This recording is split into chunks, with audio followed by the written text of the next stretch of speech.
بسم اللہ الرحمن الرحیم۔ السلام علیکم، ویلکم ٹو مہام کہانی۔ پلیز ناول کو لائک کر دیجیے، اگر آپ نیو ہیں تو سبسکرائب ضرور کر دیجیے۔ چلتے ہیں ناول کی طرف۔ جی، مجھے اجنبی کال سے یہ سب کرنے کو بولا گیا تھا، میں انہیں نہیں جانتا۔ حیدر شاہ نے شیدے کو دیکھا، وہ پرانا کھلاڑی تھا، سچ اور جھوٹ کی پرکھ رکھتا تھا۔ یہ ایسے سچ نہیں بولے گا۔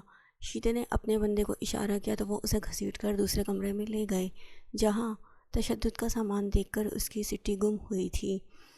شانزے کی فوٹیج تو زین نے لے لی تھی، اب اسے ڈارک ویب پر بیچنے کا معاملہ تھا۔ وہ معلومات لیتا ہوا ایک بندے کے پاس پہنچا تو اسے پتہ چلا ایسے کام گاما داؤد ہی کرتا ہے۔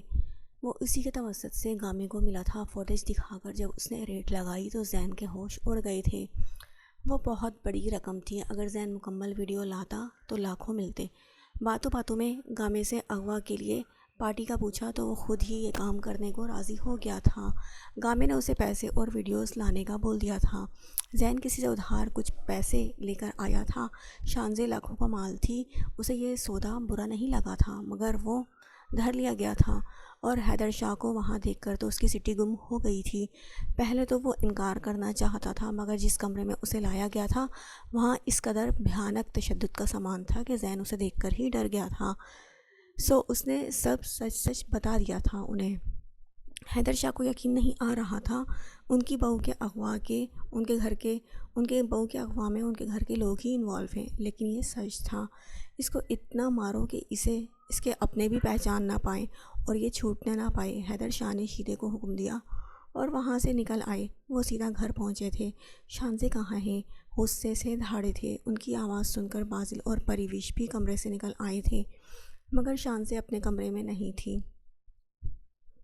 کیا ہوا حیدر، آپ اتنے غصے میں کیوں ہیں؟ طیبہ بیگم نے حیدر شاہ کو اتنے غصے میں پہلے کبھی نہیں دیکھا تھا۔ وہ پریشان ہوئی تھی۔ یہ سب جو پریوش کے ساتھ ہوا، اس کے پیچھے شانزے تھی۔ وہ یہاں رہ کر ہماری عزت کے ساتھ کھیل رہی تھی۔ حیدر شاہ نے جب شانزے کے کرتوت بتائے تو پری کو یقین نہیں آیا تھا۔ شانزے خود ایک لڑکی ہو کے دوسری لڑکی کے ساتھ ایسا کیسے کر سکتی ہے؟ محض پیسوں کے لالچ میں اس لڑکی کو زندہ زمین میں گاڑ دوں گا۔ ڈیڈ، بازل غصے سے دھاڑا تھا۔ میری شانزے ایسا نہیں کر سکتی، ضرور کوئی اسے پھنسا رہا ہوگا۔ یہ لڑکی ہی ہوگی، پہلے غائب ہو گئی پھر خود آ گئی، اب نام میری شانزے پر لگا رہی ہے۔ حیدر، آپ شانزے کو غلط نہ سمجھیں، یہ پھنسا رہی ہے۔ طیبہ بیگم نے سب الزام پری پر ڈال دیا۔ سب حیرت سے ان کا چہرہ دیکھ رہے تھے۔ طیبہ، اپنی بھتیجی کے کرتوتوں پر پردہ نہ ڈالو، میرے پاس ثبوت ہیں، ان میں شانزے انوالو ہے۔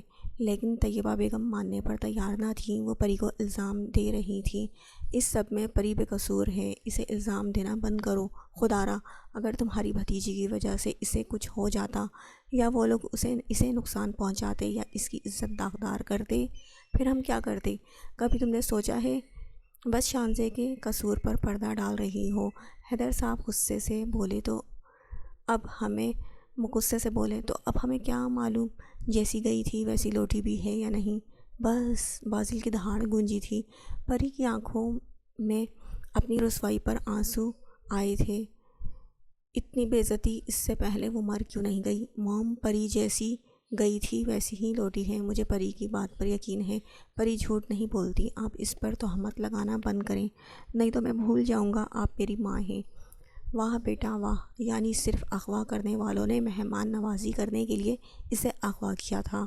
کون جانے، کیا پتہ شانزے کو بدنام کرنے کے لیے خود کسی کے ساتھ چلی گئی ہو۔ ڈیڈ پلیز انہیں چپ کروائیں۔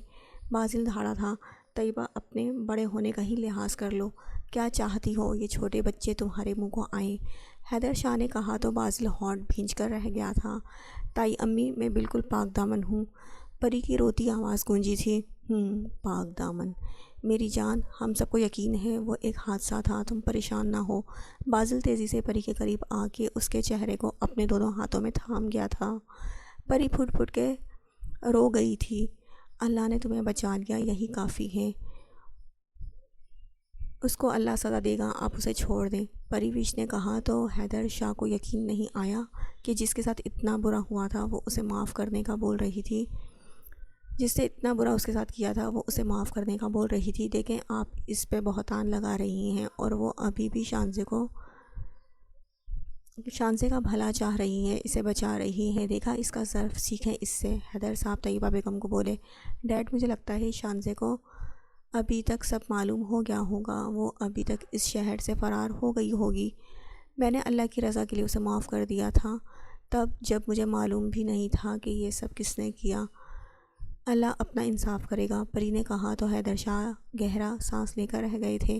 طیبہ بیگم کو تو سانپ سونگھ گیا تھا، جیسے جس لڑکی کو وہ بہو بنانے کا سوچ رہی تھی وہ اس قدر گھٹیا نکلے گی، وہ سوچ بھی نہیں سکتی تھی، انہیں یقین نہیں آ رہا تھا۔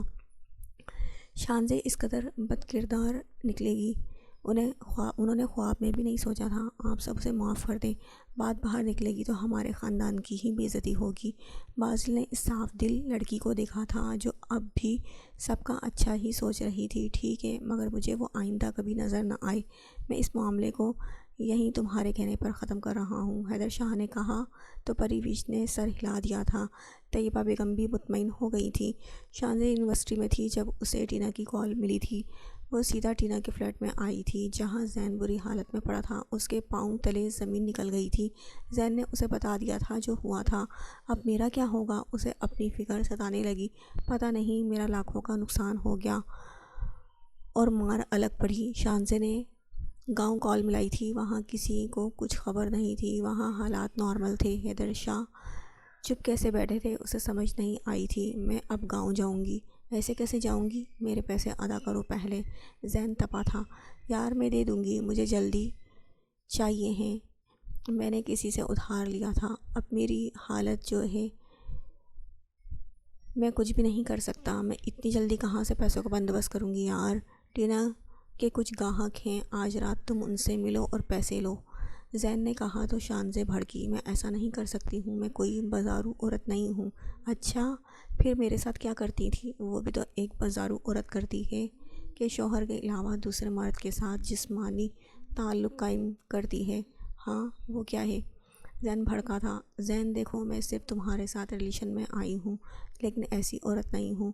وہ ہاتھ اٹھا کے اسے سمجھانے لگی، مجھے حیدر شاہ مت سمجھو، اگر تم نہیں کرو گی تو میں خود تمہاری ویڈیوز اور جو تم نے کیا وہ تمہاری فیملیز تک پہنچا دوں گا۔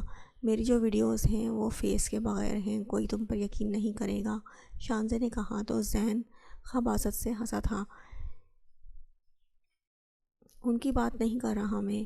تم نے جو کچھ بھی یہاں کیا میرے ساتھ وہ میں نے خفیہ کیمرے سے ریکارڈ کیا تھا۔ کیا یہ کیا حرکت ہے زین؟ تم اتنے گھٹیا کیسے ہو سکتے ہو؟ شانزے خوفزدہ ہوتی ہوئی دھاڑی تھی، اسے سمجھ نہیں آ رہا تھا وہ اب کیا کرے۔ میں بہت گھٹیا ہوں، ابھی تم نے میرا گھٹیا پن دیکھا کہاں ہے؟ چپ چاپ میرے کلائنٹ سے ڈیل فائنل کرو، مجھے پیسے چاہیے بس۔ تم دوست ہو یار میرے، میں صرف پیسے کا دوست ہوں۔ اب تم آج رات یہیں رکو گی؟ شانزے زین کو بس گھور کر رہ گئی تھی۔ وہ جس دلدل میں اتر چکی تھی اب وہ وہاں سے آسانی سے نکل نہیں سکتی تھی۔ اب اس کی زندگی ایک کال گرل سے زیادہ کچھ نہیں ہو سکتی تھی جو روز نئے گاہکوں کا دل بہلاتی، وہ اب کچھ نہیں کر سکتی تھی۔ شاید اس کی سزا یہی تھی، اس سے زیادہ بدترین سزا اور کیا ہو سکتی تھی۔ سنیں، بازل آفس جانے کے لیے نکل رہا تھا جب پری نے اسے پیچھے سے آواز دی، ہاں کہو۔ میں آپ سے اپنے رویے کے لیے معافی مانگنا چاہتی تھی، وہ دھیمے لہجے میں بولی تھی۔ بازل مسکرا دیا تھا، اس کی ضرورت نہیں ہے، جو کچھ ہوا شاید اس میں بھلائی ہو ہمارے لیے۔ وہ اس کا ہاتھ تھامتا ہوا بولا تھا، میں نے بہت غلط کیا آپ کے ساتھ۔ کوئی بات نہیں، تم فرسٹریشن میں تھی۔ بازل نے اسے نرمی سے گلے لگایا تھا، کچھ غلط نہیں ہوا نہ ہوگا آئندہ، بس تم کچھ غلط نہیں ہوا نہ ہوگا آئندہ، بس تم سب بھول جاؤ اور مجھے دل سے تسلیم کر لو۔ کر چکی ہوں وہ تو بہت پہلے، پری نے بے ساختہ کہا تھا۔ کیا سچی؟ بس مجھے آپ مل گئے، سچ مجھے سب کچھ مل گیا۔ جانا یہ آپ ہی ہے نا؟ بازل نے اسے گھما کر اس کا چہرہ اپنے سامنے کیا، وہ چہرہ جھکا کے شرما سی گئی تھی۔ بازل نے اسے اپنے سینے میں بھینچ لیا، میں بھی کہوں میری جانا بہت سمجھدار ہو گئی ہے، پھر کیا خیال ہے اسی خوشی میں آج چھٹی کر لی جائے؟ بازل نے شرارت سے کہا تو پری شرما گئی۔ جی نہیں، جائیں اپنے کام۔ پری کی بات ابھی پوری بھی نہیں ہوئی تھی کہ بازل پری کے ہونٹوں کو اپنے ہونٹوں سے لاک کر گیا تھا۔ وہ اپنی سانسیں پری کی سانسوں میں گھولنے لگا تھا۔ پری اس کے سینے پر ہاتھ رکھ کر اسے دور کرنے کی کوشش کرنے لگی، مگر اس کی پکڑ سخت تھی۔ بازل کی تشنگی تھی جو مٹنے میں نہیں آ رہی تھی۔ اسے جب لگا کہ پری کی سانسیں دھیمی ہو رہی ہیں تو پری کو رہائی دی۔ پری دور ہو کے زور زور سے سانس لینے لگی۔ بازل اسے کھینچ کر خود میں بھینچ گیا۔ تھوڑی دیر بعد جب دوبارہ اس کے ہونٹوں پر جھکا، پری گھبرا گئی۔ بازل، آفس سے لیٹ ہو رہے ہیں آپ۔ ارے یہ کیا بات ہوئی؟ وہ سخت بدمزہ ہوا۔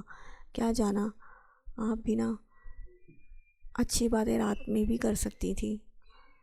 اب یہ دن کیسے گزرے گا؟ جائیں اب آپ۔ وہ بازل کی پیٹھ پر ہاتھ رکھ کر اسے دروازے کی طرف لے گئی۔ اوکے اوکے، جا رہا ہوں میری جان، لیکن ہم رات میں بھی یہیں سے کنٹینیو کریں گے۔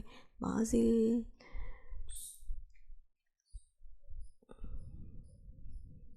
پری کے چہرے پر گلال بکھرا تھا۔ کیا جانا، اب آفس میں دل کہاں لگنا ہے؟ سچ، کنویں کے پاس آ کر پیاسا جانا کیا ہوتا ہے؟ کوئی ہم سے پوچھے۔ بازل کی دہائیاں عروج پہ تھیں۔ پری نے تیزی سے روم کا ڈور بند کیا تھا اور ٹیرس پر آ گئی۔ پری ٹیرس پر آ کر اسے دیکھنے لگی تھی۔ گاڑی میں بیٹھنے سے پہلے اس نے پری کو دیکھا تھا اور 2 انگلیوں سے فلائنگ کس دی۔ پری مسکرا دی۔ وہ کار میں بیٹھا آفس کے لیے چلا گیا تھا۔ پری نے گہرا سانس لیا تھا۔ شاید اب وہ سمجھ چکی تھی